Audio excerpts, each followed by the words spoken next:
Oh my god, that's disgusting. How could anyone say that? That's absolutely vile. Save that on for later.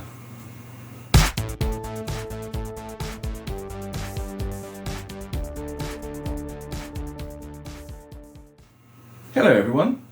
This is part one of the Q&A answering videos. You guys were absolutely fantastic. You sent me a load of questions which are all really good. So I can't do it all in one video. I'm going to split this into two and going to work through these questions and answer them for you. Some of them were really good actually, and some of them were quite long. So yeah, let's crack on and do this. So the first thing I have to say is I bought this 2012 MacBook Pro from eBay. It even came with a Banksy cover on it, which is fantastic. I cannot believe how good this little laptop is. It's, what, 11 years old now. It was on eBay for, I think I paid £105 for it, with postage, and I put it through my business, which means I save about 19% on the tax. So this little thing actually ended up costing me £85, and I cannot believe how good it is for that money. I can't imagine a Windows laptop would be this good from 2012. I'm genuinely blown away by it. I'm really pleased that I bought this. So if you're looking for a reliable laptop that ain't going to cost you much money, I would highly recommend a mid 2012 MacBook Pro. It is bloody brilliant. Anyway, let's crack on with these questions, shall we? So the question one from Judith Lorraine. Is there anywhere in the world where I could get an on-off switch for a cream-coloured 1970s Hoover Portapower? Well, Judith, on that, I mean, the only place you're really going to find it now is eBay. You can actually widen your search for it. You don't specifically have to look for Hoover Portapower switch. Hoover used that switch in a mind-blowing array of cleaners for a very long time. God, I think, did it the 1960s, 912A onwards? Maybe even before that. I mean, that was a long-lived switch. So expand your search, look for Hoover commercials, Hoover convertible, Constellations. They all had that switch in them. So if you expand out from just Portapower, chances are you will find one. Question two from Nikolai Johansson, I believe that's how you pronounce that. Nikolai's given us quite a few questions here, so let's work our way through them. Are you able to estimate and tell us how much money you spend on vacuum cleaners in total in your life? That's not something I want to think about because it's a lot of money. It is a lot of money. If you think I own over 450 vacuum cleaners. I mean, I've spent a bloody fortune on them. The most expensive one I think I ever paid was about £180 for a Hoover TurboMaster electronic. And some of them have been free, so you know, there's a complete range of paying absolutely nothing for them to paying £180. So I do have a spreadsheet where everything's listed. Every single machine I own is listed on it, and I've put a conservative value against each machine. I don't really want to get into how much they are worth, because that's not really something I want to say in public, but it's quite a decent amount of money. Is your actual job still related to vacuum cleaners, or is it just a hobby now? No, the vacuum cleaners are very much a hobby. I kind of did want to go into the whole vacuum cleaner repair and refurbishment business back in the 90s when I was very much younger, but not now. I mean, you can't really make a good living from it now. It's definitely a hobby for me, and it's a hobby that I love because it's so different to what I do as a day-to-day job. We'll come on to my job later. There's a question about that. What is the funniest or even the strangest reaction when people heard about you collecting vacuum cleaners? Oh God, you know what? It's so pathetic. People always say, "Oh, you collect vacuum cleaners. Do you have sex with them? Is it sexual? Do you have sex with them? Do they suck? They suck." Oh, fucking hell. Seriously, no, I do not have sex with vacuum cleaners. I am not a pervert. I am not a freak. Honestly, so many times people say that, and they think it's so funny, and they think it's the first time I've heard it in bloody 35 years. It's pathetic. Are you able to tell us what grab/fascinates you the most as to why you're addicted to vacuum cleaners? Yeah, I mean, I love them. Ever since my father brought home a Hoover Constellation 867A from the school where he worked back in 1982, and me and Dad tried to fix it in my grandfather's workshop, and I still have that memory in my head. And I was 4 years old, and it's 41 years have passed since that point, and I still remember being in that workshop with my dad trying to fix that Hoover, which we didn't manage to do. I mean, now I could do it in 15 minutes. It would be fixed in 15 minutes. I think that I know exactly what was wrong with that bloody thing. It's either the carbon brushes were stuck, or the suppressor had gone pop, or the flex had broken. That's pretty much it. But yeah, we never did get that machine working. But I remember doing that with him, and I think it all stems from that point. What is it that you are using to clean the collector, I think it probably means the commutator, from residues and dirt when you're servicing a motor? For me, it looks like some kind of rubber/eraser for pencils. Yeah, so that's called a com stick. And that little rubberized one I've got, which is now worn down to a nub because I've had it 20 years, I've never seen one like it since, because it is like a eraser that you'd find on the end of a pencil, but it's very rough, so hence how it can take the carbon residue off the segments quite so easily. The other style is kind of like a calcium stick, and I do have one of those. They're quite expensive, and they don't last particularly long because they just blow calcium dust everywhere when they scrape the carbon off the com. They aren't the best, but as I say, I've never seen another rubberized one. So yeah, they're called com sticks, or commutator sticks. That's what I call them anyway, because that's what I've called them for the past 33 years since my friend Jeff actually showed them to me. They may be called something different, but I don't know. That's what I call them. Ollie McPhillips says, top bunk or bottom bunk? Oh, Ollie, you are a character. Answer to that, 75% top bunk, 25% bottom bunk. Question 4. Sven is cute. Are you ticklish? Well, yes, I am. I am ticklish. The bottom of my feet, my knees, and my sides. Question number 5 from PlayStation 5. Do you have a favourite game console and game? Okay, well, I would have to say probably the original PlayStation. And for the PlayStation, I have to say the original Resident Evil. I played that a lot back in, I think I probably picked it up in 97, and I played that, oh my god, so many hours. Also the 2001 remake of Resident Evil on the GameCube. Also, I have a particular fondness for the Sega Dreamcast, because it was such a short-lived console and it really didn't get a chance. It's a real shame what happened to the DC. And I also have a particular fondness for Resident Evil Code Veronica X, which is one of the very few Resident Evil games that I never finished because I could not get past Alexia in her final boss form. I couldn't do it, and to this day I've never actually finished CVX. Never have. I really must do that. Ian Grice, in relation to my broken ankle, one too many sherries? No, actually. I was stone cold sober when I tripped over. Well, I didn't trip over. I fell on a manhole cover in the middle of Bristol. I literally just arrived in Bristol because my friends were in the States.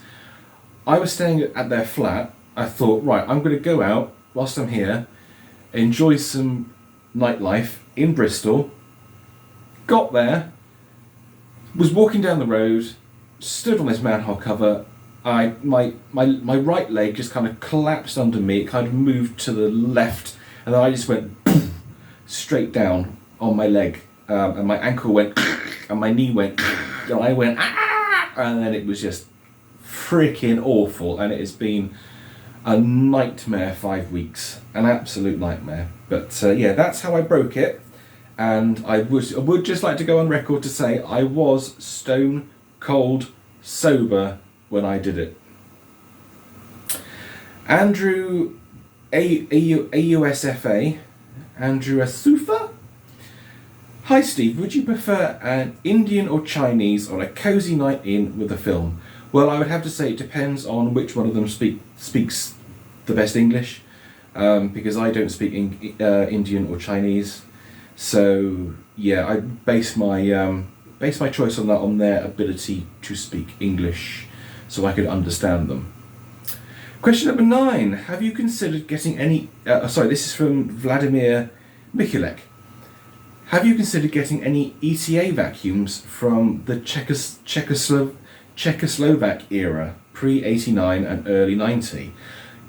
Actually, yes, I would love to. And that is, I went to Poland last year, and I really want to explore more of Eastern Europe. Eastern Europe absolutely fascinates me, and I want to go to Czech next. Do you know what? Forgive me, I forget. Is it the Czech Republic now? Or it's got a different name. See, this is terrible. I should know, shouldn't I? I felt I should have done my bloody research before filming this video. Prague. There you go. I want to go to Prague, but I do want to explore Eastern Europe.